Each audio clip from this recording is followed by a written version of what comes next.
All right, from IGN's offices in San Francisco, welcome to NVC Live. Welcome.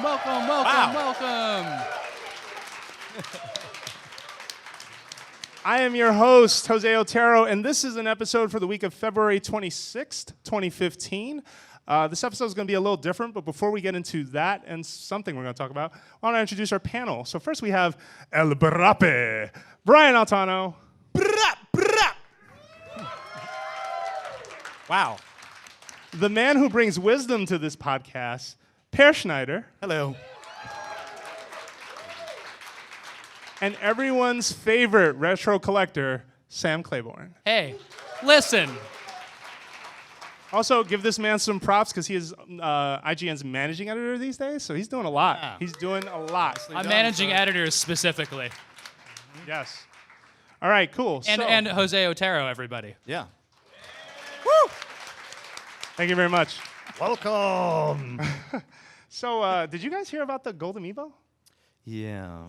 What's going on? So, pre-orders are at Walmart only. That leaked. We knew about that. But Yeah. what? 5 minutes? Well, I don't really They care sold about out? Amiibos. Like, How do you it's not care about I'm kinda Amiibo? Over it, really. Okay. Did you guys get any? Did you guys get any? No. What about you? I'm waiting for the ensuing bloodbath in person. Oh, okay. So the pre-orders Oh, of went course up. we didn't get it. The mean thing is they did Wait, this. hold on. In that picture, I got one. Yes. Oh no, it's not over. So the pre-orders went up, and you could add it to your cart, and you feel this moment of, you've got this really precious thing priced at $12, and then you do checkout and it goes, and yeah, so all gone. So apparently pre-orders went up like 3 times today already. Yes. Do not try to pre-order because we need them. Yes. Very important. Don't. Wait at least 4 times. I have extensive DIY plans at this point. Okay. Okay. Spray paint, Oh. a Mario Amiibo, Okay. and That's a just good plan. like 5 minutes. Come Not on. bad. Nintendo actually sent over an extensive list of things you can do to ensure that you have a gold amiibo. Number 1, quit your job. Number 2 is do not sleep or eat until you get one, which could be forever. Mm-hmm. And number 3 is say goodbye to everyone you love. So, and have $12.99. How are you guys doing? Do you have everything now or no? Yes, I have the full, wave 1, 2, and 3, 4. There's no pre-orders yet, right? No, just 3.5. Of the You can- Smash Brothers set. That's Let me right. clarify that. You guys have like elves working for you, though. Some of them are in this room, Yeah. actually. That's a mean thing to call me. Yes, I did. Brian is my elf, I should say.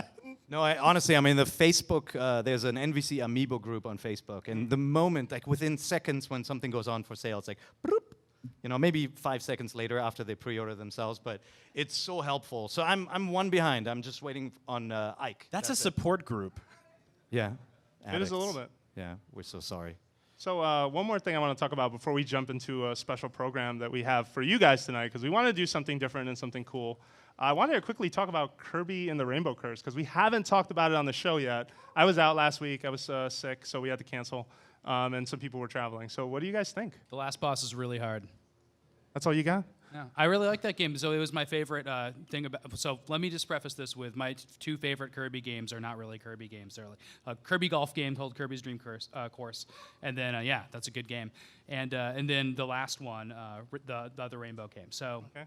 I really like drawing and Kirby and golf, but I don't really like the. So the, Canvas the Curse eating and the stuff. golf one. Got it. Yeah. Okay. So this game, I really liked it. It felt like going back to that game, but it was just a lot heavier because that gamepad is a lot to hold all the time.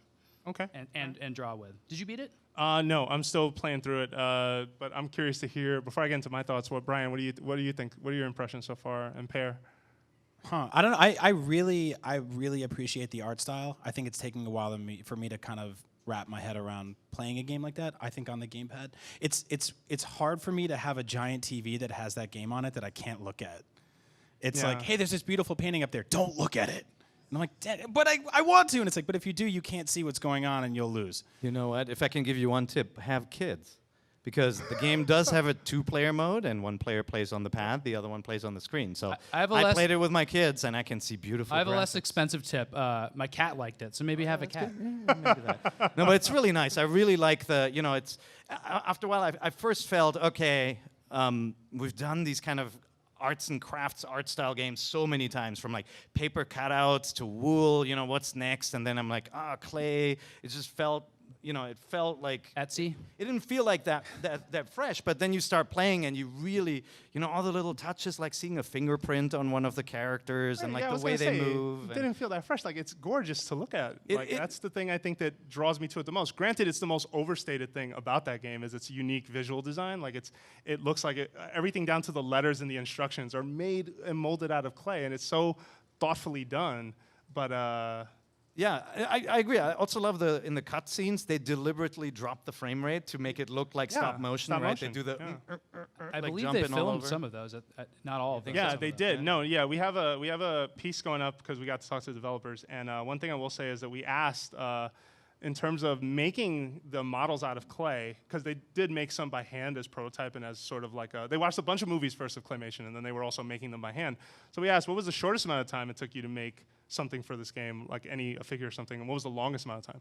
So I said for the little Kirby sort of like main character itself, 2 days.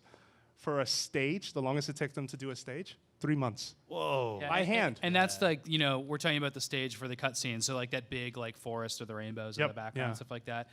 They went like full Rudolph the Red-Nosed Reindeer on that. They did. Yeah, it's really cool though. I mean, I feel like slowly but surely the Wii U is really coming into its own, where you're getting these games that really do use the gamepad in clever ways, but also interact with the screen. And this game, at first glance, like when you're playing alone, you're like, I wish I could see it on the screen instead of always having to look down. But that's where I feel like the two-player mode, it really comes to life with both screens and action. It's really Also, cool. to Brian's point too, like it looks so good on a big screen because it's in high definition. Like I know I'm still getting used to Nintendo games in HD, but like the little detail and every little molded clay thing, that like sold me on the game. I know every time I'm like, oh, thank goodness the Wii is Wii gone could- I and we don't have the think the Wii Wii U could have handled it. with the HD Yeah, graphics no, now. for sure. Yeah.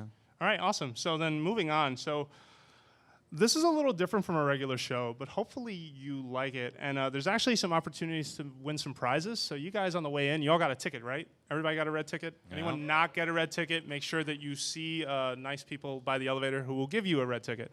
Reason you're hanging on to that ticket is because you can win some prizes while we're doing this show up here. But what we're going to move on to is actually... we're calling it pole position, which is a little weird, Well, but you'll get there. I like Yeah. let's That's the name you guys settled on. You Yeah. asked me this morning, what should we call this? And that's what you landed on. Hold on. Pole position. Hold on. It's POLL. I understand. Forget What? it. How about- Okay, so how I about- wanted let's go, let's let's power rank. through it, let's go. I wanted let's rank. Is this the top But then 25 Jose thing? said that sounds like it smells. How about top 20 live? Well, it's top 10. That's terrible. Oh, okay. All right. Yeah. Why don't you explain it? Yeah, Rethink so I'll that. explain what it is, and it's going to be shown up behind me as well if you look up there. But we're basically playing a game where today, if you were looking at IGN, you saw that there was a top 25 Nintendo 3DS games list that went live. And it's 1 through 25, obviously. We're only going to take the top 10. And this has been done before, so you may have seen this done before. But the idea is that we're going to turn this into a game where each player and the panel is going to participate. We have a member in the audience that we know for sure is going to be participating, and then we're going to draw 5 people at random to also participate in this. So what do I mean by participate? What I mean is that each player gets one of 2 moves, all right? So your first move option is that you can swap the position of any game on the list with another one, all right? So let's say you think number 2 should be number 8 and number 8 should be number 2. You're going to do that and then explain why you felt that way, all right, to us. And we're going to maybe give you a hard time, maybe not. We're going to give each other a hard time. So No, we're no, not no, we'll actually give you a playing hard pole time. position, is what Yeah. you're saying. And the second move option you have, if you choose not to swap places instead, is that you can introduce a game onto any position on the list, all right, which will bump one from the list. So we're only tracking the top 10 3DS games. Now think about criteria for a second before you start in your head saying, well, what am I going to add? Think about a game that has, well, I mean, what do you guys think is a criteria? Here, help me out here. It's on 3DS. Yeah. Okay, It has that's to be important. on 3DS, Jose. Definitely It's awesome. important. It's got to be amazing. Or funny. Well, look, Gotta I have mean, a long-lasting value. well, no, it's obviously when somebody asks you, I just bought a new 3DS, or said I just tried to buy a new 3DS and they all sold out, and you give them the sheet of paper that has the top 10 games and they got to buy them in that order, right? And whenever we put together a top list, you're all in the comments calling us crazy, saying the list is wrong. So now we're going to turn it around on you guys. So you're going to help make that list. Yeah. So hopefully you get the list experience. We have a good time. It's very reactionary. Feel free to cheer or boo a little bit towards if you don't like something that happens up here. We want this to be fun, and we want you to have a good time. All right. So Jose, that quick said- question. What about virtual console games? Do they count? No. Good question. Virtual Wow. console games are classics forever, and the argument could be made that they can hold a place on the list. We don't want to do that. They're being emulated, by the way, so let's not include them instead. Think of retail games, digital games like through eShop. That So kind of stuff. Majora's Mask is good, is It's a fine remake. because it's a remake, right? Yeah, that is You had some 100% more okay. rules, right? Yeah, we do have a few more rules. One of them is, wow, I think I forgot my own rules. So let's go to, so if a game gets bumped from the list and you get picked and you're passionate about that game, you have the chance to revive it, but it can only be revived once. If it gets bumped again, that's too bad. And number 2 is that the panel, the 4 of us, have the right to veto selection. However, we have to agree unanimously across all 4. So I can't Really? I can't do an executive order. no, or you have something? no power here. What? We never agree unanimously on anything. That's the interesting It's part. going to be a disaster. I hope not. We'll see. All right, so let's start. So I'm actually going to make the first move. We're going But where's the list? I want to see the list. It's going to first. show Yeah. up right now. So And- the and- top. Oh, And go let's ahead, Sam. preface this with we did all get in a room and do this, and we survived. Yeah. And our top 25 3DS list went up today. Okay, and that's it, And right? it's So updated. number 1 right now is A Link Between Worlds. Yeah. Number 2, Unfairly Fire Emblem. Yeah. Number 3, Super Mario 3D Land. Total agreement. All right. All right, keep going. Read the rest. Then we got Animal Crossing New Leaf for, everybody's listening at home. They can't really see it. So then Pokemon X and Y at number 5. Callie, where are you? Callie? She actually reviewed. She's in here somewhere. Our reviewer is in here she somewhere. did right? Omega Oh, you did Ru- the new ones. Omega That's right. Red, yeah. So we got Super Smash Brothers for 3DS on next. Zelda Ocarina of Time 3D, Shovel Knight, Mario Kart 7, and Mario Golf on the 10th spot. All right. So this list is perfect. Good night, everybody. Yeah, go. See you. Yeah, thanks for stopping by. All right, so I'm going to take the first move then. And although I don't think A Link Between Worlds is the best game on 3DS, and I did want to change that, I'm going to let someone else handle that problem instead. I want to put Majora's Mask on this list. Okay, it's not on there. So- Where is it right now on the list? So it is number 11, believe it or not, and that Okay. was after a lot of conversations. So looking at the list, Bye, Mario Golf. I would like to put Majora's Mask at number 7, please. So my reason being, and you should explain why. So my reason being is that for a long time, Majora's Mask has been kind of a dark horse of the Zelda series. That's obviously not something that I need to explain to most of the people in this room. And for a lot of time, that was because of, it was a game on N64. It was definitely a product of its time. It's a hard game to go back to now, but in its time, it was kind of memorable and sort of a great thing. But over the years, it didn't age well. And with the remake that just came out, there are so many things that got fixed and so many things that I feel they got right. I am in love with the idea of that game that there is never enough time to do everything you need to do. I think it is very, very well executed. I think that the way you stumble upon activities and things to find to do is really smart and well thought out. Yep. It's a game that makes the side quest the main quest. Just Yeah. getting all the masks is so amazing. But I noticed you talked a lot about Majora's Mask just now, maybe to kind of divert attention from the fact that you placed it mistakenly, I think, ahead of Ocarina of Time. Is that right? Oh. Did you mean What? to? Like, So you meant at number 8, I don't right? think he realized. no. Oh, I did realize. Jose. I think that the Gave you an Ocarina out. of Time remake is special, but I feel like Majora's got a lot more out of it. I Okay. think a lot The more Master more Quest. things were Master massaged Quest and in mirror fixed. mode. So I'm gonna do Master the Quest list wasn't again. wasn't a great idea in Ura Zelda when it came from. I've never been in love with Master Quest, and I feel like Master Quest is an idea that people latch onto as this really cool thing, and it can be, but it's never been a thing that I've wanted or cared for again. Like Well, I feel since like the it was a very one-time first Legend thing. of Zelda, I love the idea of like when you beat the game, there's Yep. this whole second quest, Yep, and sure.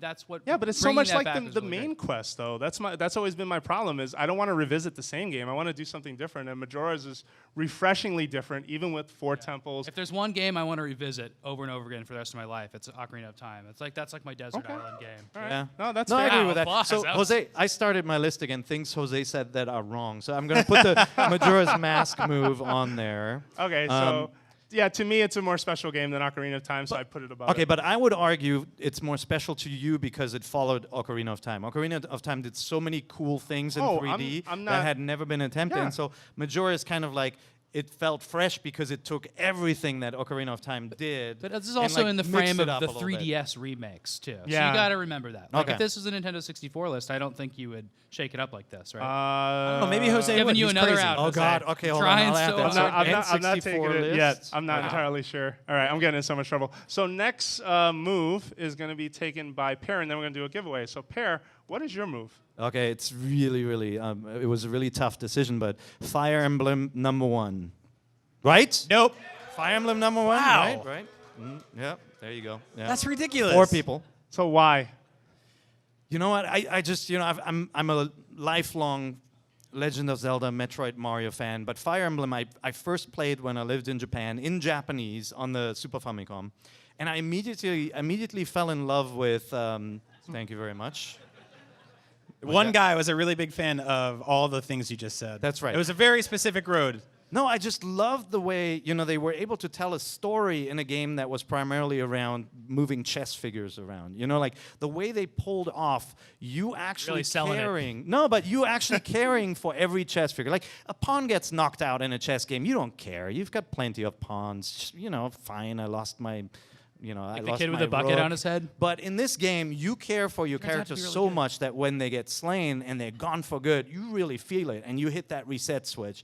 And then what this installation did was that whole kid angle that you can pair 2 units together. They can have kids. The kids travel back in time, join your army. It's so freaking awesome. It's so fantastic. Is that I could really your not- reason? That's I it? could not put this game down. Like I kept on playing it again and again. And compared to any other game on that list, I mean, this game gave me a backache because I was playing it in bed every night.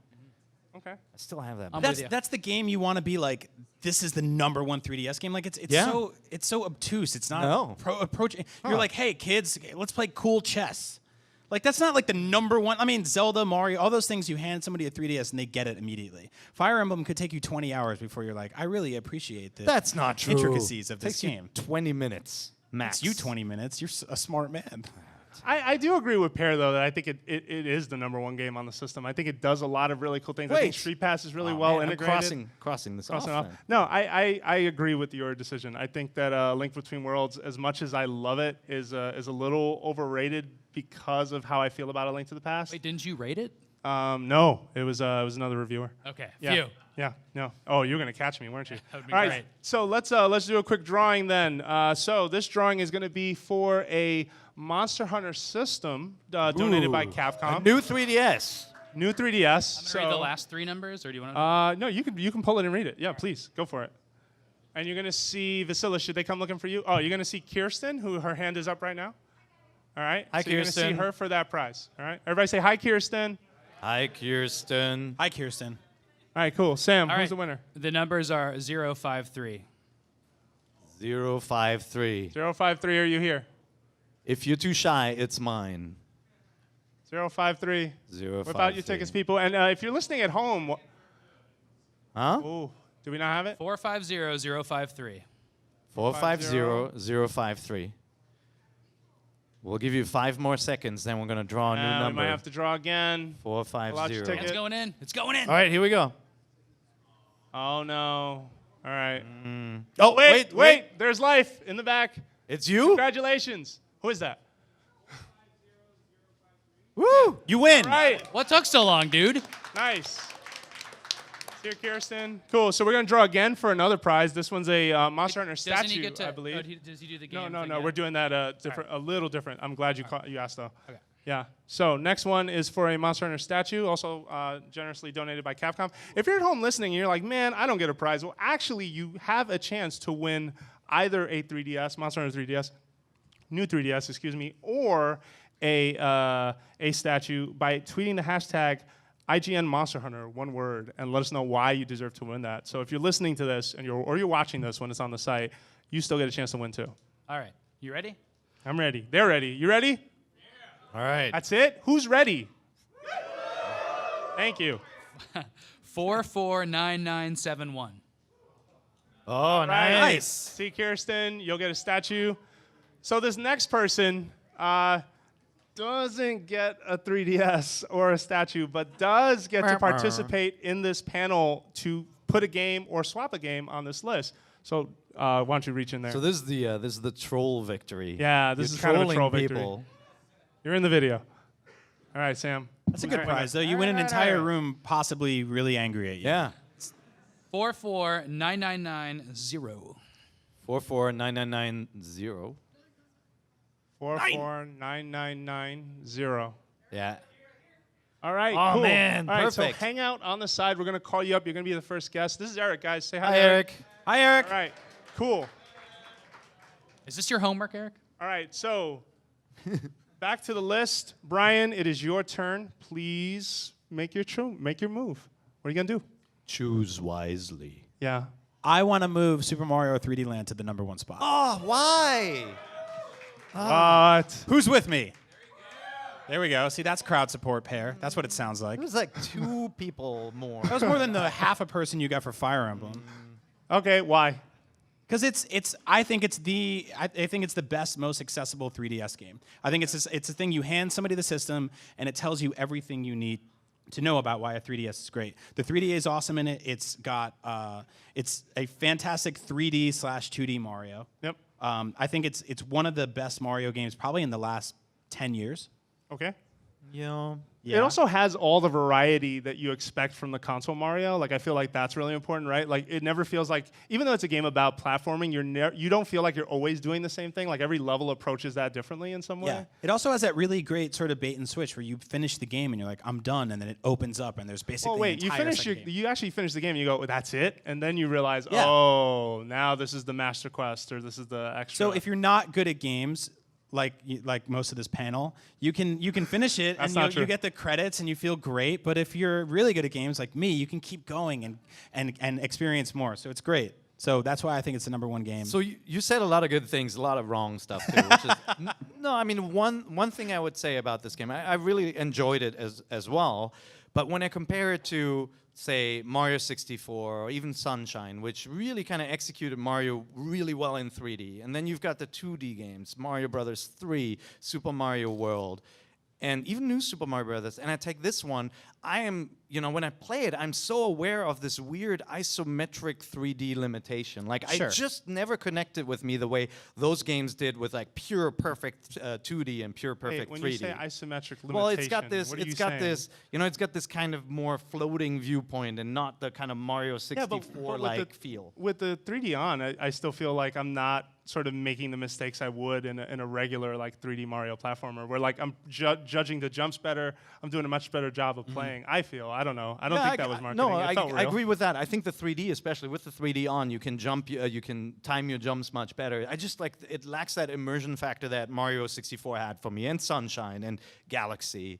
And so in like this long list of Mario games, I wouldn't even put it in my top 5, honestly. And that's where like if I picked Fire Emblem, like that is in my top 5 of all Fire Emblem. Sure. No, I understand it doesn't have that sort of like hub world that Sunshine has or Mario 64 has. But I think like what it lacks in that, it really excels in level variety. Like the level variety in that game is incredible, and it's really something you can pick it up, you can play through one stage and then put it down, or you can go back and collect all the good stuff in it, and it's got sort of a hard mode baked into every stage, but just by doing that. All right. Good And you're choice. wrong. I like it. I like it. I All want to right. hear what Eric's going to do to this list. So yeah, me too. So before Eric gets up here to tell us what he thinks deserves to be on first, this I list. No. Sam Claiborne, you are next, sir. All right. So what is your change? You gonna swap something, or you? No, gonna add I'm going to something? add something on. This is really left field, but I have a good explanation for Oh this. God. Oh, okay. I know. Prepare yourselves. 3D Classics Urban Champion. No, I'm just kidding. Veto now. No. No. Actually, it's 3D Classics Kid Icarus. Okay. And let me tell you why. Sure. It's because Kid Icarus is a game I liked when I was a kid. It was way too hard. I couldn't get through it. But it's a prototype like amazing Zelda-like game. It has really good exploration temples in it, and then really good platforming. Well, actually, originally flawed platforming between those temples. But what they did with the remake is they first of all made it like the loudest game on 3DS, which is great because the music's amazing. But they made it so you have a little bit of a float jump, which seriously is more than it sounds. It makes the game playable, because that game's, again, it was really hard to jump around in that game. And then it also adds a save anywhere you want and a couple other things, and it just makes it it basically takes like a game that should have been amazing from the start and gives it the kind of the Super Metroid treatment, where it's just a little bit better than it was, but it makes all the difference, and it justifies the existence of Kid Icarus as a classic series. You notice I didn't put the Kid Icarus that's on 3DS on here because I don't like that game. What number Yeah, did what you put it number? up? So you got a good argument, but what number 10. would you put and it? here's why. Because 10. Mario Kart 7 is not as good as 8, and I don't want to play it on a little screen. I want to play it with friends on a couch. And that's how I play Mario Kart, and I love doing it that way. Okay. So Kid Icarus is on the list because it has a floaty jump. Yes. No, it's because I have some, no, it's because history lesson, right? Yeah. It justifies, it makes a classic an actual playable game, which I think is really interesting. And then it's a Nintendo core franchise that never really had a perfect starting point, Sure. like Mario and Zelda. No, Sam, I agree with you. I think that was a fantastic port or update, whatever it was. I don't know if there's enough new in it to really warrant it a place on this list. I think it's sort of like a kind of souped up virtual console game. Like they made. We a few agree on tweaks. Urban Champion. What's up? We agree on Urban Champion. That unanimously agree that is the number one. Seriously, game on the Brian and 3DS. I really like this game. No, it's really bad. It takes but we love it. Takes a terrible game and makes it 3D. All right. Okay, so then let's do one more giveaway. So actually, three more. Let's pull three numbers. All right. Jeez. First one. What are we giving away? Same thing. Monster Hunter 3DS system. Man, this New is the 3DS good one. system. Yeah. And we're not doing Cross the, your the fingers. guest. You're gonna be so edition. angry if you get Yeah, picked for the list so it'll again. be- Kid Icarus is gonna last a little longer. Yeah. All right. Unless someone bumps it or moves it up. No, that's what I'm saying. Eric, I'm just counting on waiting you. for that. Okay, this one is 449942. Oh man, look Hi, at you! There he is. Cool. Congrats. Go see Kirsten, please. Yep. Kirsten will hook You you up. don't have one yet? Perfect. All right. Well, you got a Monster Hunter edition, courtesy of Capcom. Cool. Congratulations. All right. Next one for a statue. What do we got? What is this statue, by the way? This No, I mythical haven't seen statue. it. Is I it have not- amazing? It's 75 believe feet it. tall, so 75 feet. There's two of them against be, the back door. be careful back bringing it home. there. This one is 450010. We've got some binary in there. 450010. 0, 0, All right. There he is. There he is. Go see Kirsten, please. All right, Thank you very much. congratulations. Congratulations. And next one, to go after Eric when it's his turn. I have one more person ahead of him. Who is the lucky person? It is 449953. 449953. Yeah, nobody you here? Nobody wants the list. The list is live. They're like, no. Such a troll pick. No, seriously, are you here? I'll just keep adding 3D classics if nobody comes up. You One more time. They count. You can handle the Check pressure. your ticket one more time. Read that number one more time. Sorry. 449953. All right. Looks like that person's not here. Oh. So sad. All right. Pull another one. All right. Yep. Really? We're pulling another one? Yeah. Because right about now, last time, a little bit of magic hand happened. shot up. No. All right. 449983. One digit off. What are the chances? 449983. Are you here? These Just kidding. It's actually a Monster Hunter 3DS. 20 people run to the stage. oh, man. What's happening right now? All right. All right. We're pulling one more. We're doing These one tickets more. aren't going back in, guys, so I hope you're here. If Kid you are Icarus here. is surviving. 449946. 449946. I just want to point out that 449944 would be a palindrome, but that's not the number. Okay. Who's closest to that number? 449946. Huh? What do you got? 47. See, That's one away. Come on. Okay. You're the guy. in this crazy world, we're going to go with Pear's choice. Yes. Because he's All right. all of our Because otherwise bosses. we'll be pulling numbers for days. Yeah, you have been chosen. All right, cool. So just hang in there. We're going to have a mic go around to help with that. And remember, if you're listening at home, you can also win a prize. Make sure that you tweet the hashtag IGN Monster Hunter for a chance to win either the statue or a new Nintendo 3DS. Okay, so next up is a special guest joining us today, Mr. Craig Harris. Where are you, Greg? Segway! Give him a hand, please. So we have a roaming mic around here. Roaming mic.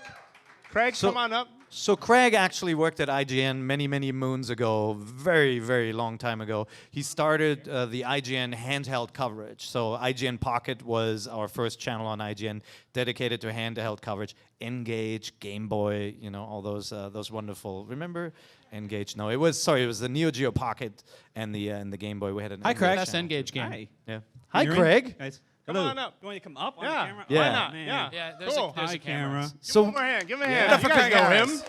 Yes. All right, Craig, you're here to save the list. Well, before that, I want to say you're doing a fantastic job. Oh, Aw, thank you. man. You've He never you've said taken that over to me the when I web- took over. You've taken over the podcast. Okay. And you're doing a fantastic job. Thank you, man. And, Altano, if I knew that you liked Nintendo, I would have invited you on. You never asked. I always liked Nintendo. Hold on, I have to tell a story because when I was growing up, I don't know if I told you this, Craig. When I was growing up, all the money that I earned mowing lawns and raking leaves and all the other dumb garbage you have to do when you're a kid, I would spend at Toys R Us on video games based on the reviews that you wrote specifically. So you wrote about Link's Awakening, and I was like, I need this game. And you wrote about Super Mario Land and all, every single Game Boy game, every Game Boy Color game, every Game Boy Advance game you reviewed. No one was covering it back when I was doing it. It was so, just you. it was just So I me. would see your name and You and Nintendo Power. yeah, I would run out to the Online, store. at least. Yeah. I'd buy the game, and I never had any money. And then when I got the job here at IGN, I was really honored and really geeked out to work with you. So Awesome. You should have told me that when I was working with you. you never asked. Craig, do you enjoy Horrible those? man. Do you enjoy those compliments when somebody says, "Man, I was 4 years old reading your review. You're like 52 and you're like having fun." You're only as old as you feel, man. That's right. Yeah. That's true. All right. So, looking at your list, I'm going to actually refer to the game that I've played the most on my 3DS. And I'm going to pull out my 3DS and look at my Is it Excite Bike? activity log. And in Oh. my software library, Okay. the most played on my 3DS Uh-oh. is Animal Crossing New Leaf Ooh. at 344 hours. Wow. Are you serious? Yes. What? I How? Well, I think it's the perfect handheld game. Honestly, it's like yes. You when like came- it? when it was coming out? It's like they're rehashing all the old stuff from the original game. So you're like, I don't know if this is going to make the best game possible on the system. But honestly, at 344 hours, clearly I liked it, just a little bit. Well, no, hold on, Craig, because there's a difference between the game you played the most and the game you liked the most, right? I Yeah, we maybe can it all- manipulated I you. liked it enough to play it almost 400 hours worth. Yeah. Okay. Well, there's the best pizza place in town, and there's the one that's down the street that you go to because it's convenient, right? I will say that's true because I like I go to pizza. Little Caesars all the time because it's Yeah. $5 pizzas. I'm never There's going six- there again. there's By the six way. in San But I Francisco go now. there. Huh? Okay. There's $6 in San Francisco now. Oh, wow, Yeah, really? can you believe that? Oh my god. These days, man. So what do you? So truly, So the we'll end put Little times. Caesars down on 11, right? Yes. All right, cool. So Craigers, what are you doing with this game? You swapping it with another one So on the list, I or am- you moving it ahead? I honestly think it's the perfect 3DS game. So why wouldn't you put that at 1? Oh, because Fire Emblem is there. To be honest, it does everything. I mean, it is. I'm gonna defect and go with Craig on this. It is. I mean, so it does the 3D awesome. It does the street passing. I mean, seriously, you build your house and you can actually put furniture that you have your own textures on and everything like that. That actually moves through on Street Pass. Yep. So when people actually are getting my street, by the way, clear out your street passes so I can get your houses and I can finish my puzzle pieces. But right. anyway, they actually get your textures that you've created custom. I find that amazing. That you just walk past somebody and they're getting all your stuff. Yeah. Why do we it's- move 3D Land to number 4? Did everybody see that? How did that happen? I don't. So They're am I pulling some s- sneaky am I stuff on me here swapping? today. Am I swapping? Yeah, you would be Or swapping. am I moving it up You're and everything swapping. comes down? Oh, this is No, you're evil. swapping. Yeah, you would no, you only bump everything down if you introduced a new game. What? So you are no. He's swapping the position of number 1 with Animal Crossing. That's what Okay. just happened. Cool. Yes. Okay. All right. Yeah. Absolutely. I love Super Mario 3D Land. I think that deserves That's to be on totally the not top 10 fair. list. But honestly, if you're asking me what the perfect 3DS game is for everybody, it's got to be Animal Crossing. Sure, just as Oh, long that's as it's really- not Fire Emblem. I'm glad you're here today, Craig. No, I really agree with you. I feel that especially the aspect of how Street Pass worked into it, and the whole mayor aspect was really fun because you're kind of improving the place that you're in a more meaningful way, kind of bringing different either structures or different stores and whatnot to the place. But what I really like also is just the whole what was the home shopping thing again? Where you basically visit people's homes and you Yes. can order anything from the catalog. Yeah, exactly. That's the street Yeah, passing I feature. love only that like because 3 at a it time or took something. keeping up with the Joneses like to the next level. Yeah. Where it's like, well, now I can I order need his that couch. thing that yeah, that or person that TV. has. Let me Yeah. buy that. I remember going to E3 and Japan had Animal Crossing for months. Yep, that's And right. I street passed with a lot of people, and all of their house scores were like 700,000, which is a huge amount. Mine was like 70,000 or something. But and it was because they had figured out like all the feng shui elements and everything. And some of the houses would just be filled with one rare thing, and they'd have 200 copies of it. How did they do that? It's like so amazing. Like, man, I love that. Very, very Um, creative game. One other thing that I like about Animal Crossing that I got to give a shout out to is that it has all these old-timey Nintendo toys from the 60s and 70s Oh, yeah. in it and 50s.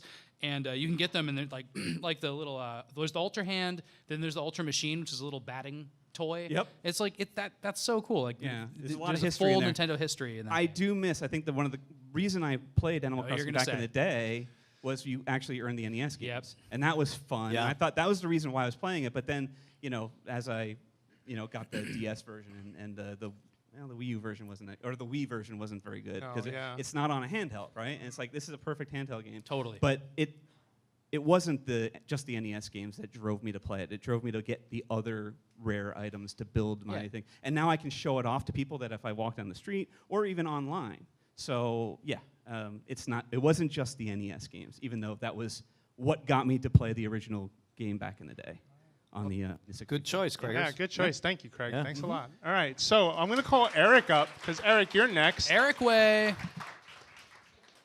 So remember, you got two moves. You can either swap the position of any two games on the list, or you can introduce a new game to the list and put it at any number you want. Okay. So do you know which game you want to put? Just hold your mic a little closer to you. Yeah, I think I want to put Monster Hunter 4 Ultimate as number 10 because I put in 30 hours to it and it came out in the 21st, so that probably says something about That's how a much lot. I like it. I haven't played it yet, so I can't argue Where with are that. you going to put it on the list? 10. 10. Okay. Okay. Okay. Did Got these guys put you up to that? No.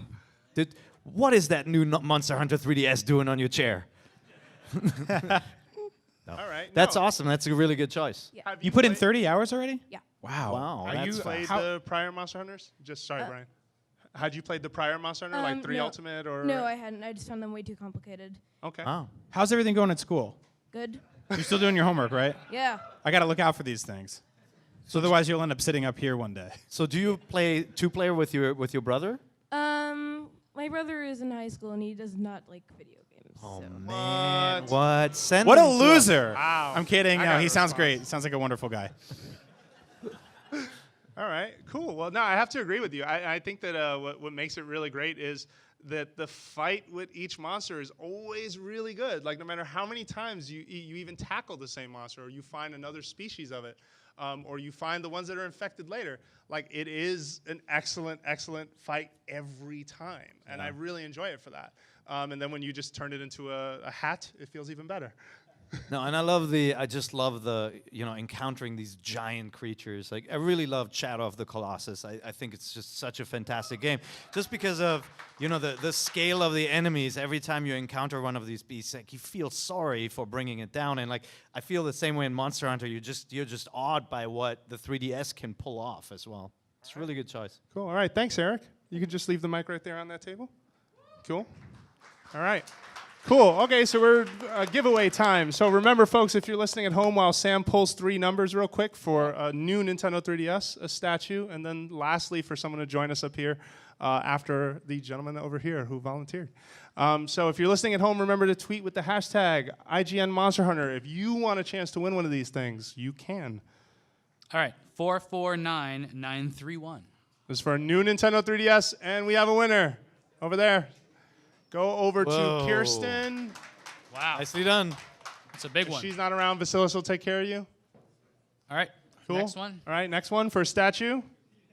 449949. All right, we got another winner right here. Statue it up. So both of You them could should. maybe go. Somebody will come to you. Yeah.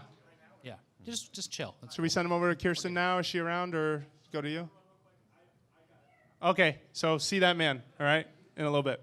Cool. All right, and lastly, to join us up here to make a modification to the list. Add Kid Icarus back to the list. 450008.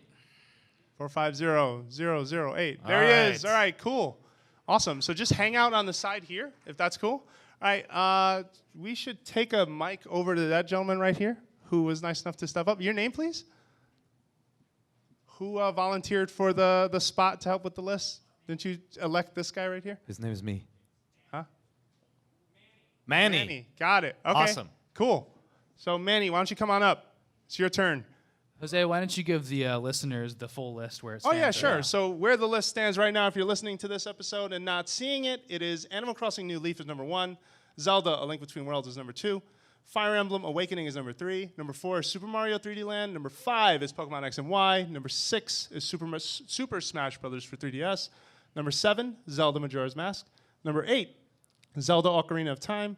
Number 9, Shovel Knight. And number 10, Monster Hunter 4 Ultimate. Cool. Pretty good So- list with some mistakes. Grab that mic right there. Oh, cool. Oh, actually, pass it to the gentleman behind you first. He'll go first, and then you'll go after. Cool. Great. Manny, sorry about that. You'll be next. Awesome. All right, come on up, Manny. Join us. I like your shirt.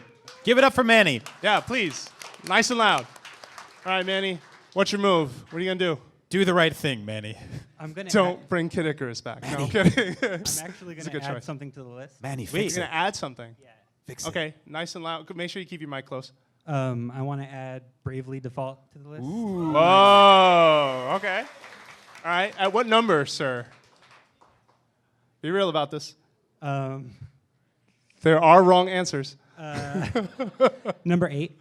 Okay. Okay. All right, number 8. Number 8, Bravely Default. Oh, you're Why? gonna knock Shovel Knight off the list, and we're gonna have to fight. This is gonna get ugly. Oh, man. So why? Why Bravely Default? It's just, I think it's one of the best JRPGs to come out in the last few years, much less on the 3DS. It has hundreds of hours of gameplay. What's your hour count? Over 100. I don't know. Well, that's nothing. I mean, Craig, where's Craig? Yeah, it's not 300 for like Animal Crossing, but So were you a big fan of like classic Square RPGs? yeah, for Okay. sure. Final Fantasy VI is one of my all-time favorites. Okay. Good okay. choice. Good choice. Can we just put that up there? Yeah, I'm down with that. Yeah. No, that's awesome. And I especially love the job system in Bravely Default. Like I've always felt that the job system is one of the coolest things that ever happened to RPGs. The idea of sort of building out skills based on a specific class and then being able to switch and retain some of those, I think is brilliant. Like it really adds that flavor of you can develop the team the way you want them to be. And I think ultimately that's really empowering. It's something you can really do a lot with. And I feel like it adds an element that kind of gets you beyond the grind, right? Beyond. Where you really have a reason to go back and take that same character and teach them new tricks. I mean, I love that in the old Final Fantasy days, and I have a little bit of an addictive personality when it comes to collecting things. So, just kind of teaching every character everything they can learn was so great. All right, cool. Anybody else to add about Bravely Default? No, I think it's good. And like I said, it's in a good spot. I just don't want to lose Shovel Knight because that'll make me cry. Me too. All right. What about you, Sam? Anything with Bravely Default just to add? Or? I like Shovel Knight better. Okay. All right. Just If you give the can't mic- hop like Scrooge McDuck, I don't really care at this point. Okay. All right. So hand off the mic. So your name, sir? James. James. Hey, Thank you very James. much. Hi. Thank you so much for coming and you for for supporting coming. the show. Cool, What's thanks. up? Yeah. So James, you are now in the hot seat. This is pole All right. position. You get to either swap 2 games or add a game at any number. What are you going to do? I'm going to add a game. Oh, Wow. Yeah. See, I get I scared might every get time. So say disappointed. bye to Shovel Knight. Yeah. Come Add on. two. I'm actually going to swap a game. Urban so I'm gonna champion, kick I one know off it. the list. Oh, okay. Yeah. So, So I'm going to add Fantasy Life. Okay. On there. I don't know if anyone's Good played call. it. Love That's a that good one. game. okay, Yeah. okay. well, you Cool. can't swap. You can't swap one Oh, I out can't when you swap one add out? one. No, Yeah. you're inserting one. So Okay. what number are you going to put Fantasy Life at? 5. Okay, yeah. number 5. Wow, that's now high. Fantasy Life. So you got to defend that, man, because I know. you're getting some booze right Oh, now. Shovel Knight. So just like a multiplayer with your friends, it totally nailed it. Questing, big time. And then Okay. I love the job classes, Yep. going alchemy and mining. So Yep. put a lot of hours in. Yeah, and it's very like Animal Crossing, but there's still it still feels like an action game, or it feels like an adventure. Where Animal Yeah. Crossing is very serene, very sort of different. Yeah. No, I agree with you. What do you guys think? I haven't played enough of it yet. I know my daughter really loves it and has played a ton of it. I think it's like the one 3DS game. Like whenever I ask somebody if they've played it, they say no. How many people here have played Fantasy Life so far? That's a fair amount. No, it's not a fair amount. Yeah. It's like 6 people, right? Like from what I've seen, it's a really, really cool game, but it was also a little bit under the radar. So IGN editor Justin Davis just completely became in love with that game. Like he was spending hours and hours talking about it, loved how many things there were to do, how you can take a job like cooking, for example, and play these cooking mama-like mini games. And it didn't just apply there, it applied to other job classes as well. But the idea that you were actually making things, and it felt that that was something that, I don't know, I feel like other RPGs didn't really capture that well. Like you're always just the hero, and you don't really get the chance to do a lot of things that just would be a little different. Yeah, I just put a lot of hours in, and then just changing job classes was fun at any time. On the fly, you can switch them. So. Okay. Yeah, what's your hour count for that? Do you know? I don't know. I'd say over 40 for sure. Okay. I like how that's a thing now, because like I don't know my hour count for anything, yet we keep grilling everybody that comes up on it. Yeah. Craig started it. Yeah, I thanks, blame Craig. him. I like this list now because it has, games that I haven't played on it, and I would still recommend it. Sure. And now I know that these games mean a lot to people. Yeah, that's So really it's cool. really cool. Absolutely. That cool. doesn't happen when us 4 are in the room together. Yeah, no. Thanks a lot. All right, thank just you. drop Thanks, on man. that Thank you. mic right there. All right, and I believe it is time for another giveaway. So we are going to call out. She's waving at you, no. She says no. Oh, Kirsten says no. Okay. Okay. That's okay. Oh, got it. Okay, so we're actually done. So the next 2 names that get pulled are the last 2 players of this game. Gotcha. So if you get selected, you are going to basically have the responsibility / burden of making this list awesome. All right, so be prepared. Make it goofy. Don't. Okay. All right. This is how we talk all day. 449968. 449968. Where are you? Oh, All right, yeah. come on up, sir. Just hang out right here. You are our 4th audience participant. With great And power. finally, And the last editor for this list. 449929. 449929. Oh, yeah. All right, come on up. All right. Cool.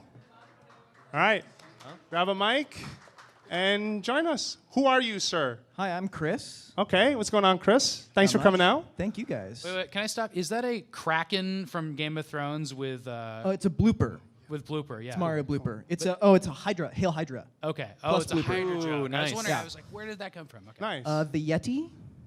yeah, good- I bought good T-shirts t-shirt. from there. Yeah, They're really they're awesome. good. Cool. Move on. Come on closer. Yeah. Ooh, hey, We guys. don't bite. I Hey. promise. Hi. Hey. All right. So, what are you gonna do? You gonna swap or are you gonna insert a game? I mean, I'd love to give some love to Omega Ruby Alpha Sapphire, but I don't want to push something else out. So I think I got to put Shovel Knight back on. I love you. Okay. Good man. All right. Good man. So, where are you gonna put it?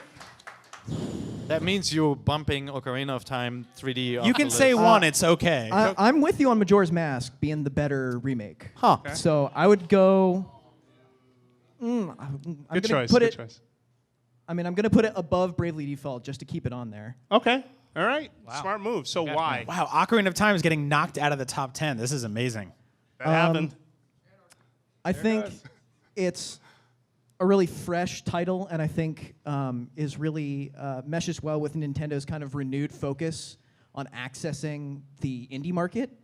And I think Yacht Club Games has really brought things really kind of back.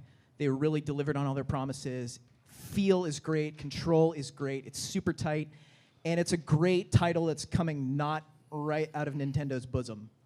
Yeah. Which Nintendo needs more of these days. Weird word to choose, but I'm totally with you. It has like 60 amazing music tracks too. And yes, the Oh music man, is music by Jake Kaufman by I forget her name also, but she was a Mega Man composer. Really great work on Yeah. there as well. Yeah. so I think they just stuck the landing on their first one in, and it's really, I think, an important game for the 3DS, an important game for Nintendo. So I think Yeah. it should be on there. I No, think and- it's really notable because there's so many kind of retro style games nowadays, right? Like you don't have to look very far before you see a game that looks like an 8-bit or a 16-bit game, whether it's on, iPhone or on consoles or PC. But like you start playing this one, you instantly remember that sense of humor, the whole kind of concept of having the shovel and how they use it. But like the level design is so good. Such a great game. Yeah, I think Shovel Knight's really one of the most important video games probably of the last 5 years because it's very nostalgic, but it also really stands on its own. Like it's not one of those things, and I've tested this with a lot of people in the office who grew up on games like that, but also like talked to a lot of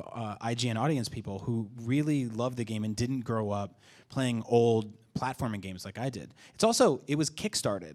Like this was a crowd-funded game. This was a bunch of people made this happen, and that's really significant, I think, nowadays to take a concept like that and like you guys said, like really stick to the landing and just nail it.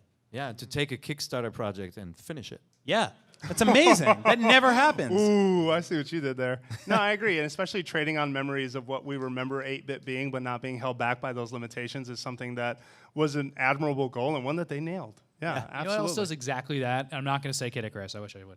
But is NES Remix. And, and, it actually makes old games totally accessible and repackages them in a really great way. Sure. And I just love that. No, for sure. Great choice. Great choice. Yeah, good job. All right. It was a great choice because we had it on there originally. Yeah. Well, that too. Oh, man. All right. Oh, man, you have are the one with power. all the power right now. So before you make the last change to this list, tell us your name.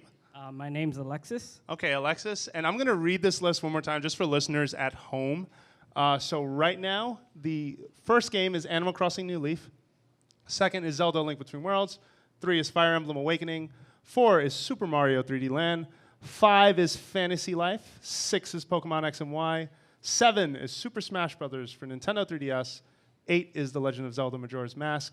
9 is Shovel Knight. And 10 is Bravely Default. So no matter what you do, sadly, Bravely Default is getting could be bumped, rather. I shouldn't say is Unless getting you bumped. swap. Unless you swap. So what's up? I'm actually going to add a game. Ooh, all right. Sorry, Bravely Default. Yeah, so you were gone. I'm really sorry. You're all probably going to hate me. Mutant Muds. Okay. Great game. Yeah, It's I a like Mutant Muds lot. fantastic game. When I first got a 3DS, it was honestly one of the first things that I downloaded off of their e-store. Okay. And it reminded me immediately of every Add an S. classic 85 Nintendo game I've ever played. Okay. And it was one of the only games I actually played with the 3D on. Okay. It was really addicting, and I literally almost got written up like twice at work because of that game. Okay. And if you needed to know like hour count, it's way over like 45. Yeah, because that game gets hard. You have to retry It's over and so over. brutal. I like that game so much, I actually bought it on Steam, and the Wii U, on the various console versions. And the 3DS version is still by far the best one. The platforming reminds me of the first Mega Man, where it's like it's clever, but it's really frustrating, and there's lots of open pits for you to fall into. Man, Yeah. There's also a lot of disappearing blocks, it makes me want to throw a also very 3DS Mega at a wall. But Yeah. I really enjoyed that game. Yeah, I usually, whenever I encounter a challenging game like that, I get frustrated and then I end up not going back. But with this game, I always felt that when I failed, it was totally my mistake. Yeah. And it's always like, oh yeah, I can make it now. I totally get it now. Ugh. And then you fall again into the spikes and you're like, no, okay, I get it. Yeah, I'm going to do it now. And then like 2 hours later, you're still trying to complete it. And then when you do, it's so rewarding. All right. Yeah, they're wondering what it's What going to be. number? Number Yeah. 10. Okay. Okay. Number 10. It'll be number 10. And to Brian's Shovel Knight, I don't think Shovel Knight would have existed without Mutant Muds, pretty much. Ooh, wow. That's Provocative how much of an statement. Yeah. influence I had. Bold I think words. So Mutant Muds on the last spot. Great. I can't Thanks a fight lot, you on Alexis. this. You have all the power right here. So All right. So there you have Enjoy it, it. folks. This is our top 10 that we decided on, some of us at least, Nintendo 3DS games. So now I want to call up Tristan and Yuri from Capcom who are here because they're going to actually show something off and talk a little bit about some stuff coming to Monster Hunter. So we have a roaming night. No, you can lean your mic over unless you want to, Trey. Yeah, you're okay. All right, come on up. Guys, give them a hand, please. They helped put this event together for us. Yep. So Yuri, that's for you. All right, so we got something to show here, right? We do, yeah. Yeah. List, right? Oh, no, well, we want to do that. But more importantly, what do you guys want to show us today? So, as I hope most of you know, Monster Hunter came out 2 weeks ago. We're really excited to be sharing some new announcement on some new content we'll be having coming soon. So, this is just a teaser. We'll have a few more things to show later on, but we wanted to give you guys kind of an exclusive first look at some things coming from Monster Hunter. So, All right, are we in roll the that. way before this starts playing? you Should see? we move? Can you guys see? Yeah? Okay, cool. So hit it. Oh, or wait until Sean is ready, and then we hit it. Our producer, Sean Finnegan, ladies and gentlemen. Give him a hand, please. Hey. Give him a hand. Give him a hand. Hard-working man right there. All right. Ah. Now you can go. Rated teen. 14.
Okay, that was cool. So, so March 6th, what's going on? Talk to us. Did What Link can just you shoot a say? gun? Yeah, that happened too. Yes, that's Nintendo approved. So yeah, essentially what we're doing is Monster Hunter has always had kind of a, we've always supported it with lots and lots of post-launch DLC. What we're doing this time around is rather than doing weekly releases of content, just sort of a steady trickle of that, what we wanted to do was kind of lump everything together in kind of big, sort of sizable DLC packs that we're going to be releasing every month. So this will be the first Friday of every month for many months to come, but the first one will be March 6th, and then first Friday of every month after that, we'll be releasing a new pack with new content like you saw here. So And this it's all is free. And it's all free. Oh, wow. Wow. I'd like to add Monster Hunter to the list. We would also like to see it back. Okay. But yeah, so in terms of content, so obviously the Link DLC will be in there, so that comes with an armor set. There's a sword and shield. What else is in there? The bow. There's the bow and arrow, yeah. The bow's in there as well, so obviously that's a fun one for us. But the first thing we showed actually was our first episode quest. And essentially what this is, do you want to talk a little bit about this? Yeah, so this is a new take on quests that never been done before in any of the previous Monster Hunter games, but it does reference previous Monster Hunter games because you see characters. I don't know if you remember in the beginning of the trailer, there was the character that you were talking to is actually from a previous game, and they'll give you like specific requests. And some of those quests you only do once, just because they have like their own interesting twists to it. And then you get to craft like interesting equipment based on the history of those characters and how you meet them in previous games. Okay. So Yeah, so essentially it's a totally unique quest line. It's not just the standard like fight a monster, get some armor, whatever it is. It's totally unique. There's multiple chains to it, so it's actually a bigger piece of content. Yeah, Okay. fighting that the Seregios, our new monster there, fighting it on a boat, you can only do in that quest. Okay. There's Got no it. other quest in the game that you can tackle that monster, such as tight quarters. Okay. Cool. And then, the other two we showed, the Poogie horn and the mechanical... The Poogie horn? The Poogie horn. What is it officially? What's the name of the game? What is it? I think, well, I don't know. Hasn't come out yet. March 6th, you'll find out. March 6th. We'll March all 6th. find out. Okay. But yeah, so that and the mechanical encyclave were both weapon design contests that we held on Capcom Unity. So earlier this year, we said, hey, send us 2 designs, we'll put them in the game. Last year, sorry. So yeah, both of those, the Poogie horn was from Europe, the mechanical encyclave was from the US, and those were our winners. We put them in the game, and so those are them in the flesh. They look awesome. Yeah, very, they did cool. an amazing job. Yeah. The team kind of just took it and ran with it, but really cool stuff. And then the top hat thing that we showed as well, that's part of a collaboration with Universal Studios Japan, which for the first time, normally a lot of the DLC for Monster Hunter doesn't always make its way over to the US, Yeah, that's right. This time the content is. You're actually were just at USJ 2 days ago. And yeah, they're cool enough to kind of let us use their DLC as well. So that'll be in the game coming March 6th. Cool. All right. Well, thanks a lot for bringing that by and for giving us so much information. Thanks, guys. All right. And Everybody? major thanks to Eric for putting us on the list. He doesn't work for us, but we appreciate Eric getting us up there. Cool. All right. Thanks, guys. All right. Well, that is NVC Live, but it's not over yet, really, because for the next half hour, it's your questions. So if you have a question, something you want to ask the panel up here, raise your hand. We have a mic that's going to be roaming in a second. It's going to be going around. Someone's going to be taking it around. I don't know who. Someone has volunteered. It is Vasilis. The mic is right up here next to Winston. All right, Vasilis Siskos, everybody. Vasilis, head of social at IGN. Yes. This is our... He's the one that's deleting all your comments. Yeah. It's very cool. He's not really. Your name first. My name is Charlie Gadsden. Okay. Hi, Charlie. Hi, Charlie. Hey. Hi, Charlie. Hi, Brian. Hi. So a few years ago, an associate editor by the name of Matt Casamassina wrote an editorial about how Nintendo is lazy and you don't care. Oh, I remember this. And the basis, the crux of the argument was about, I believe, Animal Crossing and how they were very lazy and how they brought it to the Wii. Yeah. So my question to you guys is, what hopes do you have for Animal Crossing on Wii U, and will it break the mold of the most recent Animal Crossings on consoles? I honestly hope it doesn't come to Wii U. I want more 3DS Animal Crossing, but I don't think it needs to be on Wii U. Yeah, I totally disagree. I think it needs to come to Wii U. I think you're reacting more to kind of like the evolution of the Animal Crossing franchise. Like you feel like we've seen it on a console, and you feel like you're going to get more of the same. Yeah. But wouldn't you like to see an Animal Crossing game that kind of breaks the mold and does a little bit more? Yes, if it was this giant, massive redone Animal Crossing, but I can't get my hopes up about that. So I'd rather have more. We saw portable. redone Animal Crossing graphics in the Animal Crossing channel that was on Wii U, and also in really Nintendo pretty. Land, which had that sort of mechanical style to it. Either of those being designed like kind of from the ground up with that entire art style for everything remade, not just like, I feel like they've used the same 300 furniture pieces for 15 years now. Redo everything, redo all the art style, add a whole bunch of stuff, and then I'm in. That's exactly what I want from it. But would you be fine with that on 3DS also? Yeah, but I'd be fine with it on Wii U on a big screen TV. Yeah. I really like the way the characters looked in the Animal Crossing channel. I am hoping though that they do, what Majora's Mask did to Ocarina of Time, even if it looks the same, that there's some radically new element, whether you're in a completely different setting, something that we haven't seen before, and not just going to an island, but maybe actually starting from scratch and growing in a city that gets bigger and bigger, a la SimCity, right? Because the Animal Crossing games have always been about giving you a square and then you fill it in. And I'd love to see it just kind of, expand the square and really kind of grow it and give you something new to do. It's interesting to hear this question now because I feel like New Leaf specifically tried to address a lot of what was getting stale about Animal Crossing, sort of that it was always the same.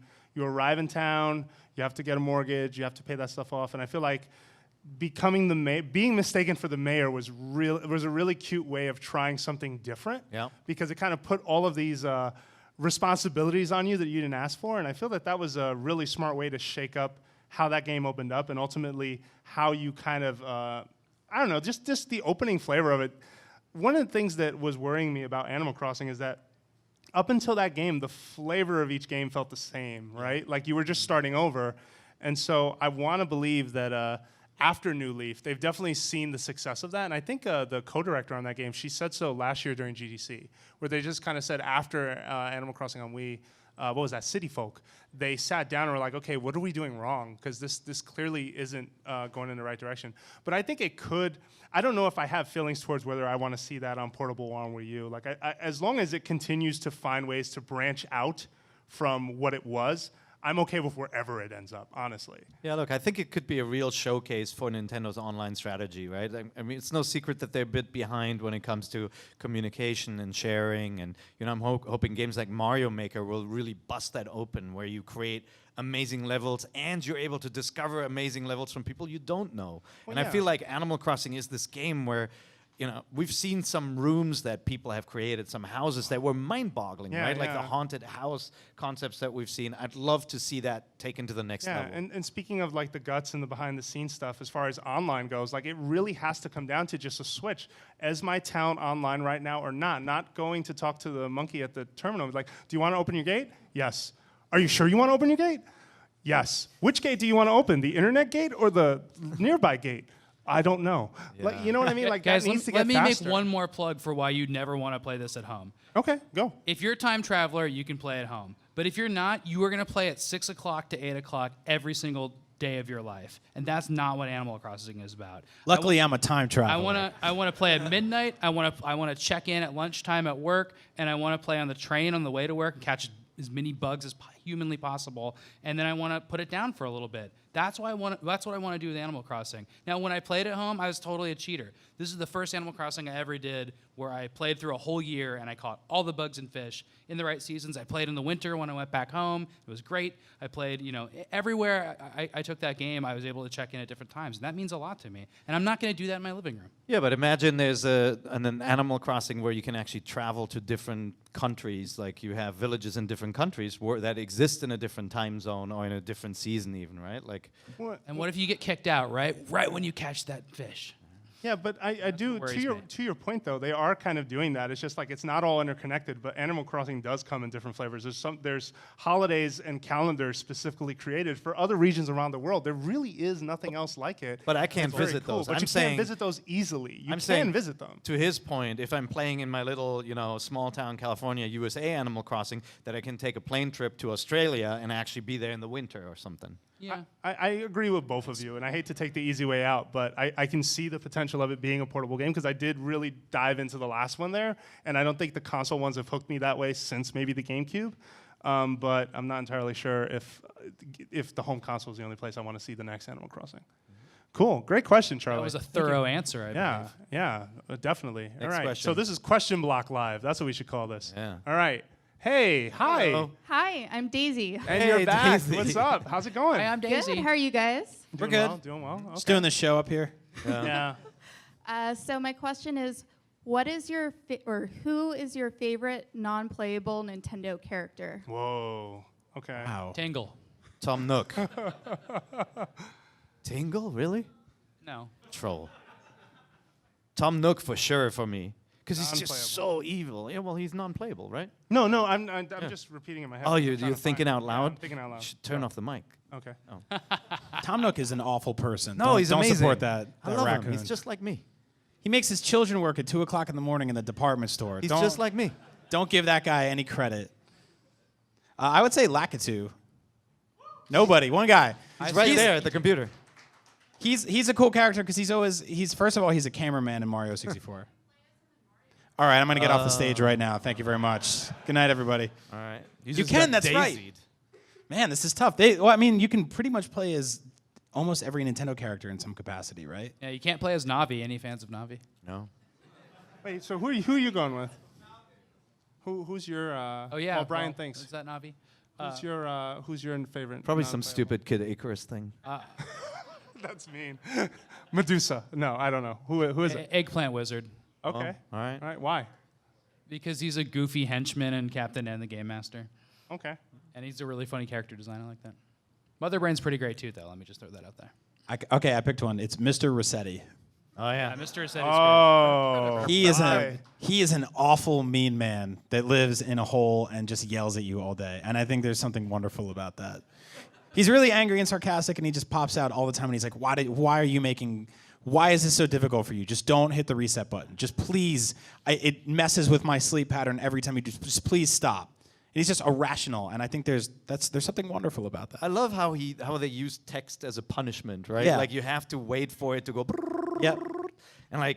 And then doesn't he make you type something too? Which is Sometimes like the worst he's like, thing. "Are you paying attention?" You're like, "Yeah, totally." He's like, "You're not. You pressed the wrong button." He's like, "All right." You know, I would have said Pauline, but you can play as Pauline now thanks to that guy's great mod for Donkey Kong where you get to play as Pauline and saving Mario. Yeah, I think yeah, she's that a was really Mike cool Micah, character. right? Yeah. Yeah. Jose, what do you got, man? You've been really quiet. Because I've been thinking. This is gonna sound ridiculous. I think it is Tingle. Wow. Well, so. That's right. Man, That's pick right. again. Hyrule Warriors, why'd Busted. you do that? This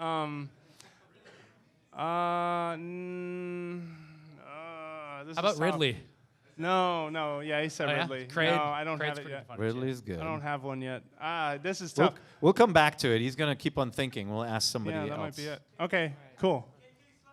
Oh yeah. KK Slider. Oh, good. yeah, you know what? KK Slider. Good choice. All right, I'm stealing that. Yeah. So KK KK 's Slider because, I feel like a lot of people a lot of villagers in Animal Crossing deserve mention here. But I do love that whenever you run into KK, it's kind of a party. Whether it be the club or whether it be, whenever you catch him playing his guitar. I like the sort of, I love music in games. If you listen to the podcast, you know that because a lot of the music breaks, that's me picking a lot of that stuff.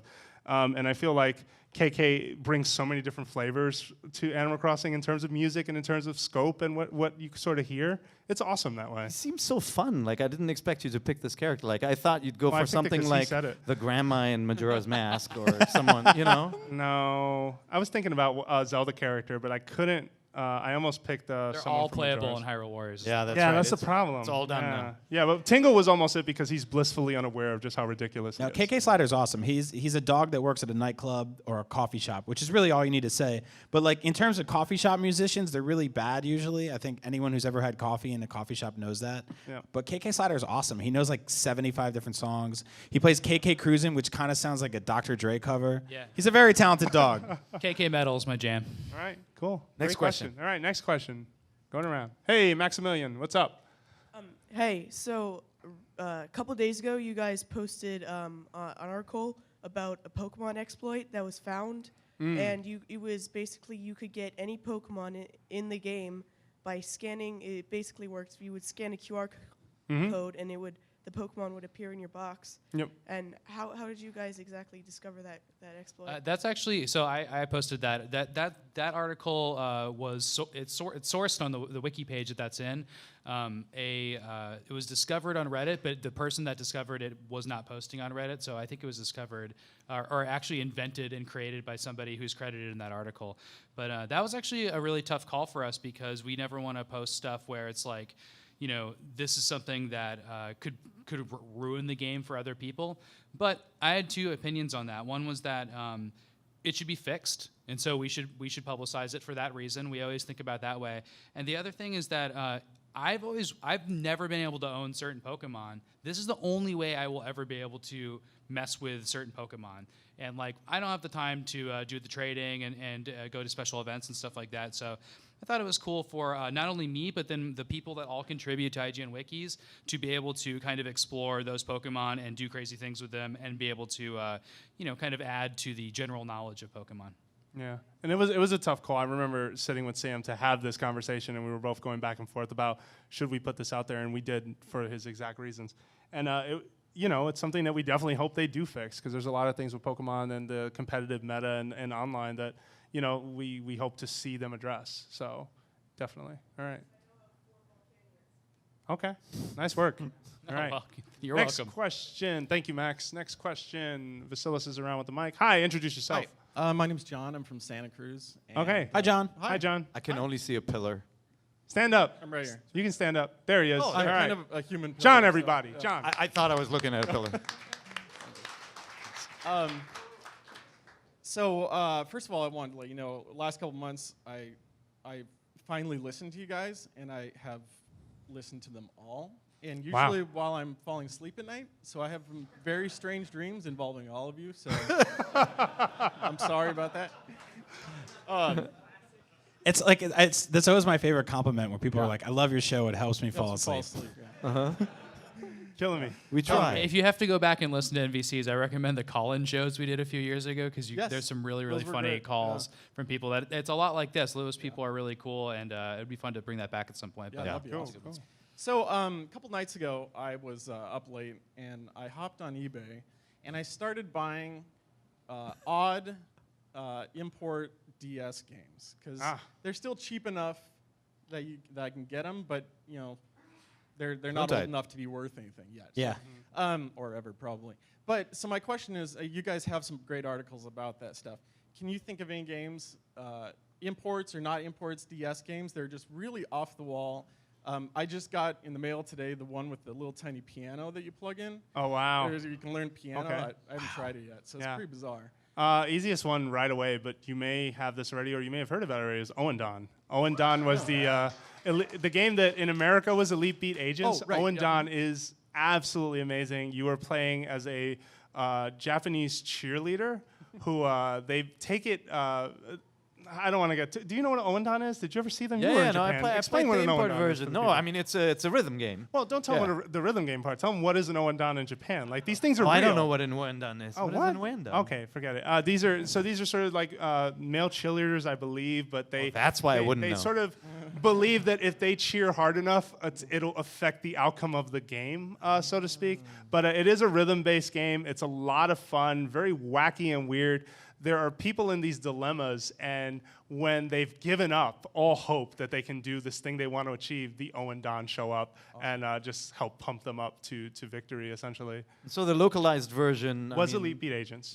But it's different, right? Like the music, some of the things are changed. Yeah, they made them sort of like FBI secret agents, and it was very like an 80s cartoon almost, where it was like, even the soundtrack was like You're the Reason in My Life or stuff like that was in there, like stuff like that. You're my inspiration. Thank you.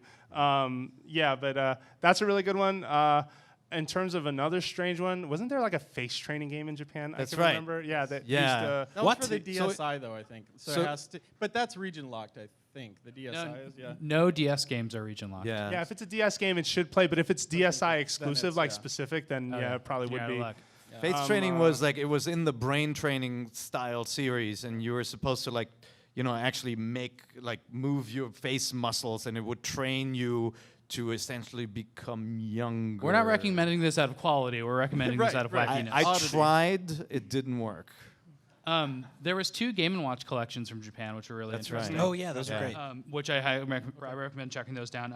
But I was going to say, going back one generation before that, the import games that I flipped over were the Bit Generations series. Oh yes, They're art-based Game Boy Advanced games. They're like basically really simple stripped-down puzzle games by like core Nintendo people, but they're packaged really carefully in like these immaculate modern design packages, and then like each game is like based on primary colors, and they're just really cool and very un-Nintendo at the time, but now it kind of informed, I think, Nintendo's more creative. I think they were actually made by a company called Skip, and this is the same company that made Captain Rainbow. If you ever heard about that, that was a weird Wii game. If you haven't looked that up, that's a good strange import one. too. But that's Wii, and that's region locked. Just throwing out there. Yeah, that has like a bunch of Nintendo characters in it, like Birdo and Little Mac and stuff like that. But Some it's weird like in circumstances. in a strange explorable island. So did Picross 3D ever come out here? No, right? Picross 3D, I believe, came out here on the DS. It did? I played that. But Tingle's Balloon Fight never did. No, that's a really good one too. Yeah, that's right. So they just put Tingle in Balloon Fight, Oh, and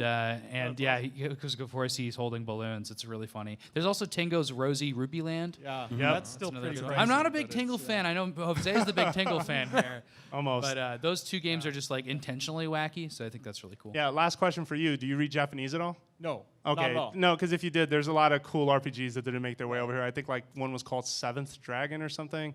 There's a couple, but I'm not going to go down that list. But there's definitely some cool ones. If you can track down the Korg simulator, that's a really I great have that one. art. Yeah, it's there's like basically a synthesizer on your DS. It doesn't work very well or anything, but it's interesting. It's rare. Thanks, guys. Great. Thanks for not falling asleep during the show, John. Yeah. All right, next question, and Vasilis has landed. Cool. Hi. Hello. Hi, I'm Mark. Hi, Mark. Hi, Mark. I'm on IGN's podcast. Isn't it awesome? Yeah. So my question is specifically for Pear. He had said a few NVCs ago. I listen to him a lot. He just predicted that eventually Nintendo's two major platforms, which are 3DS and Wii U, would one day become one, where like maybe in the future, far off, but in the future, one day the console would be a handheld that you can hook to your TV and then take it on the go. Yeah. Okay, so you do remember. Okay. I remember. I wasn't dreaming. It's true. So my question is with games like Mario Builder and stuff like that coming out, let me see here. So how would you feel? So you support the gamepad, correct? You love the gamepad. I love the concept of it. I just haven't seen enough applications where I'd say it's essential. You know, like if somebody said, if you could have any gaming console, would you include the gamepad and pay a little bit more? I'd probably say no.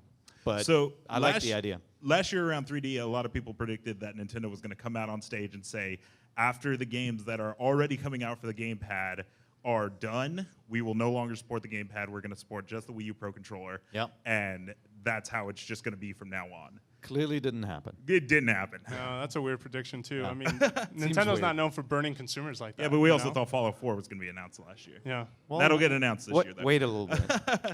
That'll be this year. Not so an my official question wink. is, don't say that. My question is, would you be happy with a Wii U that doesn't have a gamepad?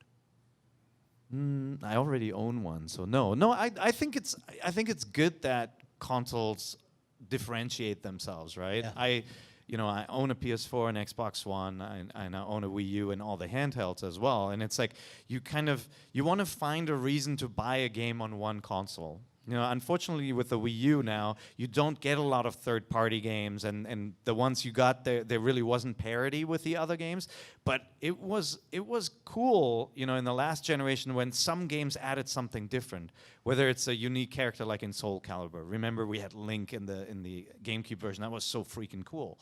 I'd love to see that kind of stuff where the gamepad actually adds an element that you didn't have. And you know, especially in games where creativity is needed, where you're designing something, having that touch screen makes all the difference. So then by that logic, Mario Maker is the game for you that's totally going to sure. justify why you need that thing.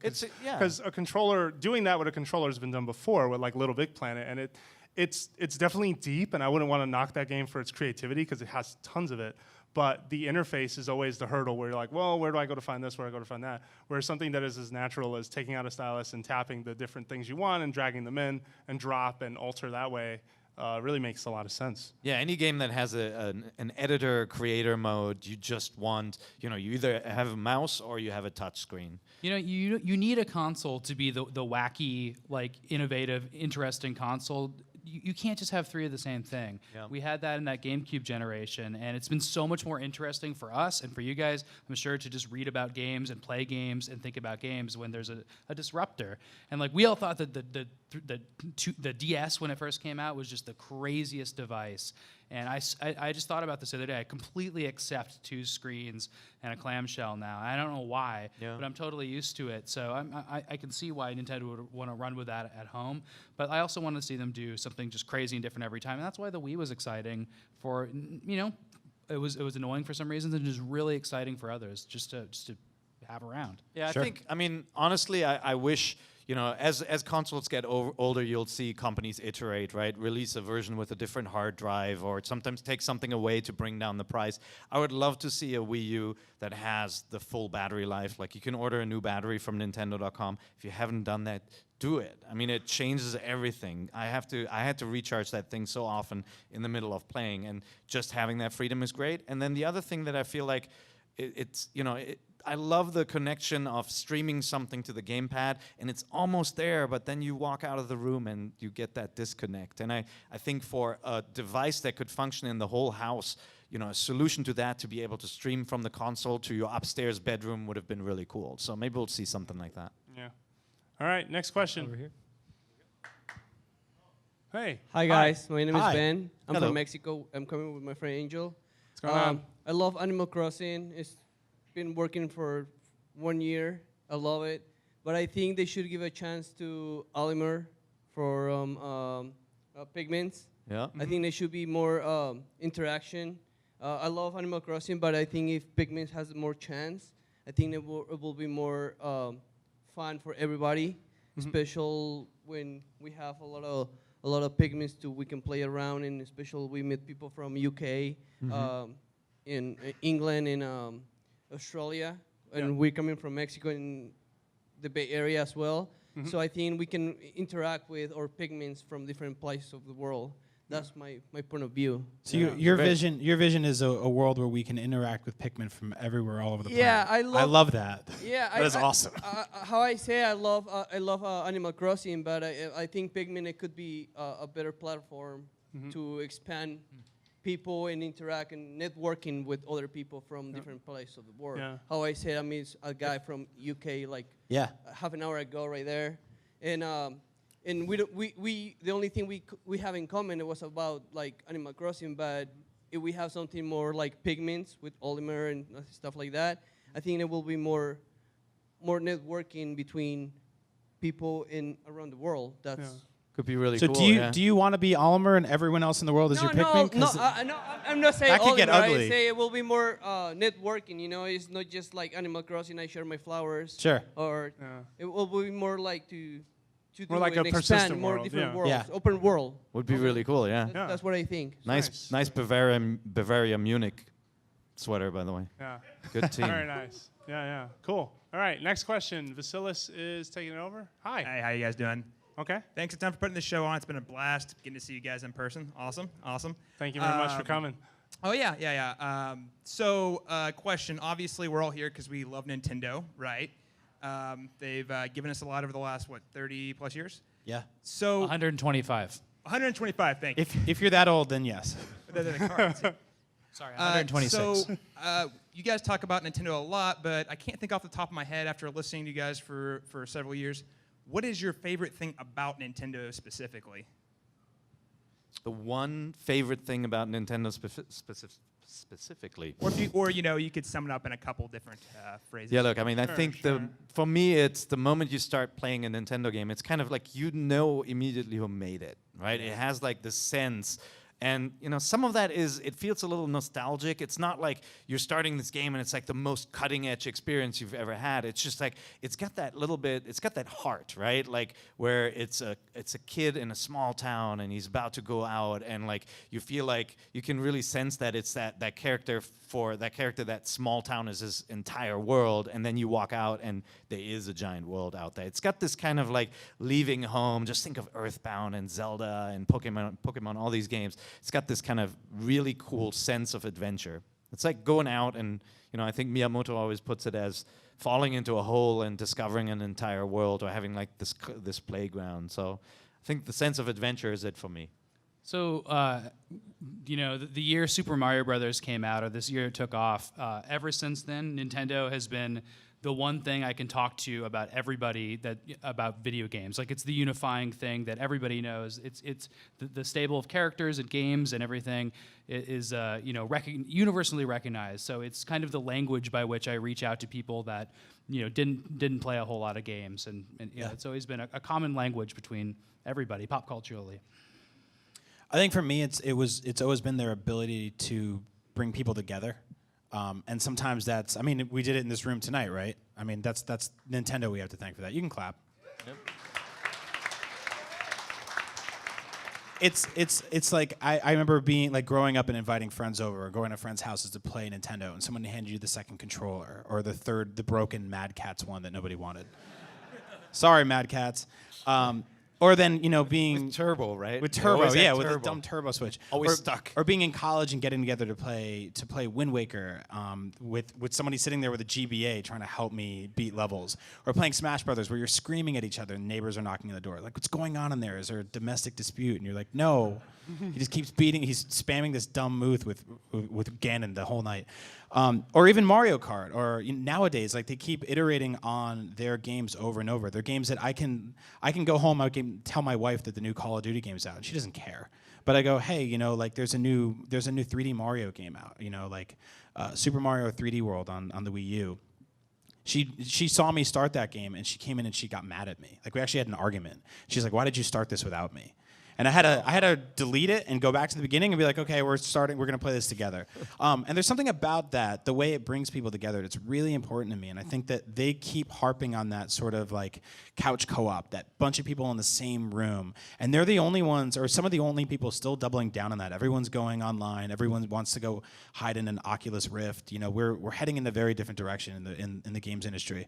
And Nintendo is still the one saying, get in the same room and yell at each other. And I think that's wonderful. Yep.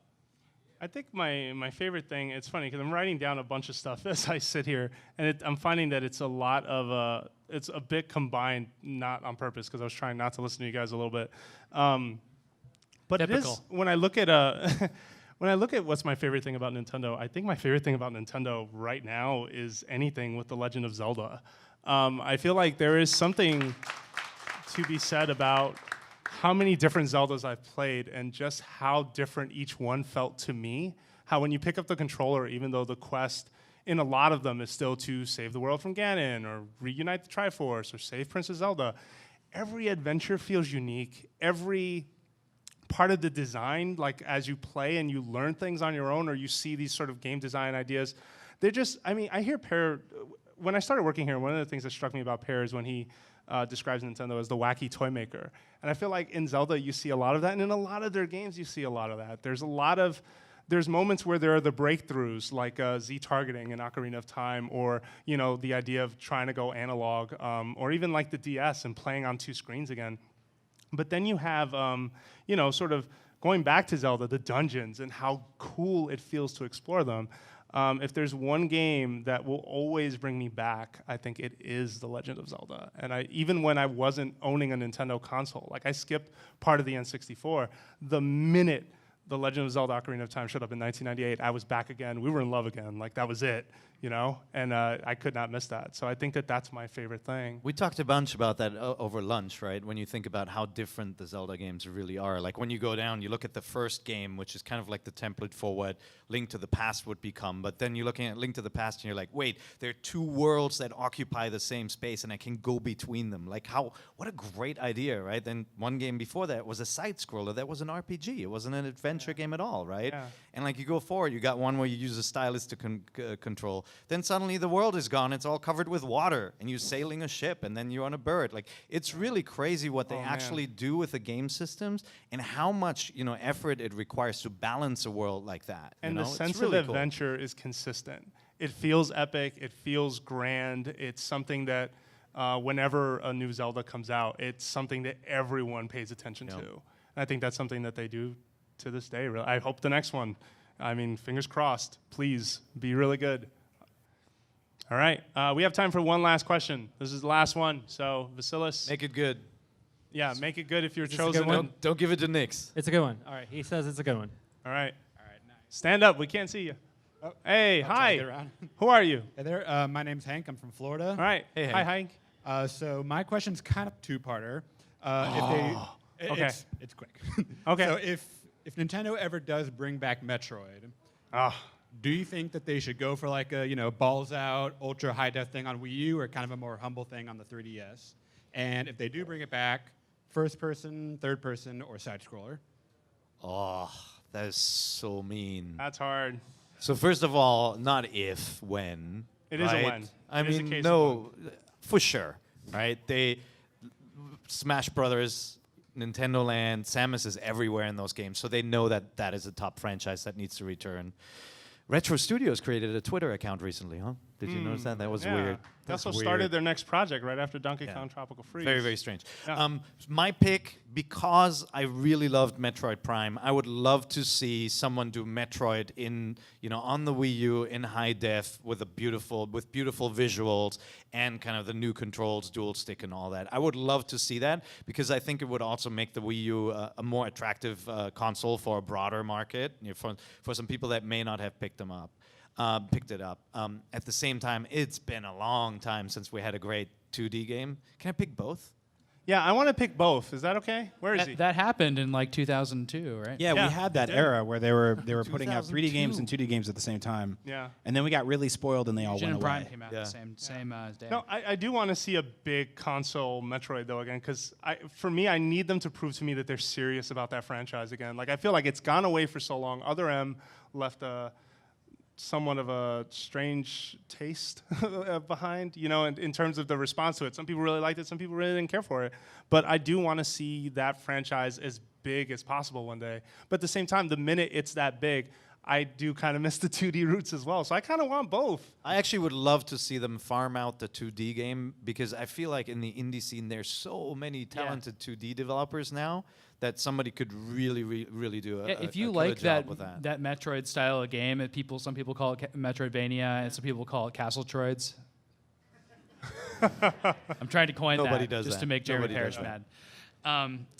But yeah, a lot of people are doing that well. I play 2D Metroid games, I feel like, all the time. I think people do really create unique spins on them. Maybe Nintendo can do that too. I'm sure they can. But you know, when Metroid Prime came out, that was the best looking game out. That was the height of technology. That year, Half-Life 2 came out that year also.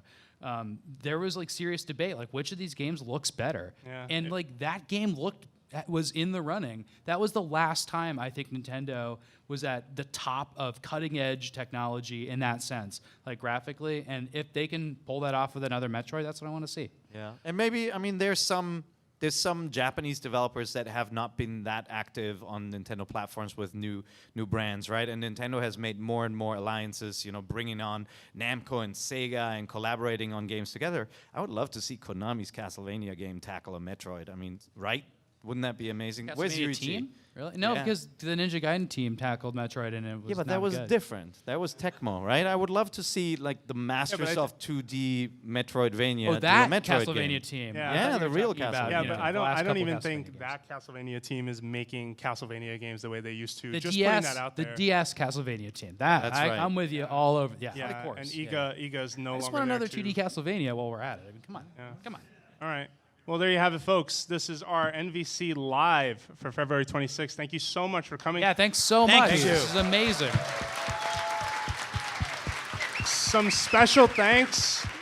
Just going out really quickly before we have a really special reunion up here.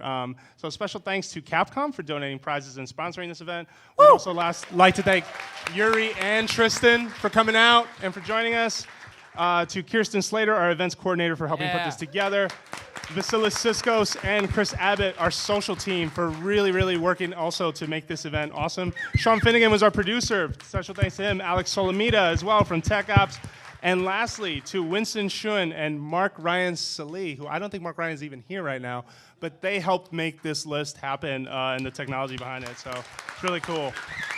And thank you very much for coming out to join us. Now, for the first time in a very long time, 4 gentlemen who became a meme on the internet are actually in the building right now. So you guys familiar with the reaction guys? You know about the IGN reaction guys? You guys do know the reaction. So what if I told you all 4 of them were here today, right now? What? Yeah, first time in a while. So Craig Harris, why don't you call everyone up? Yeah, You're why the don't we, ringleader. so we've got Chad Chambers is hiding somewhere. So Chad is the elusive There he third is. Come reaction up, guy. come up, What's come up, up. Chad? Chad was actually an intern at IGN more than a decade ago in our LA office. And so when we took that picture, and if you guys don't know the story behind it, it was, you know, we were sitting in a Nintendo conference at E3. We were expecting greatness. Nintendo comes out and demos this Pac-Man game for a long time. And we all looked really kind of sad, right?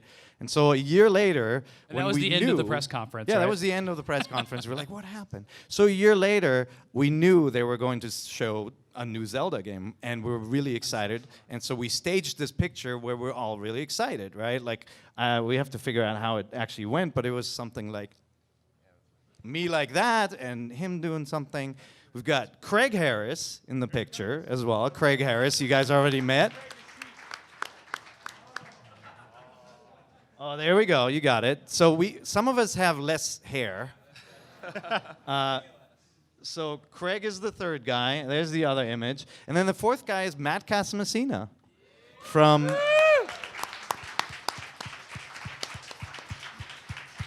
from way back when. Actually, Matt was at IGN before I joined, so you can tell that he's really, really old.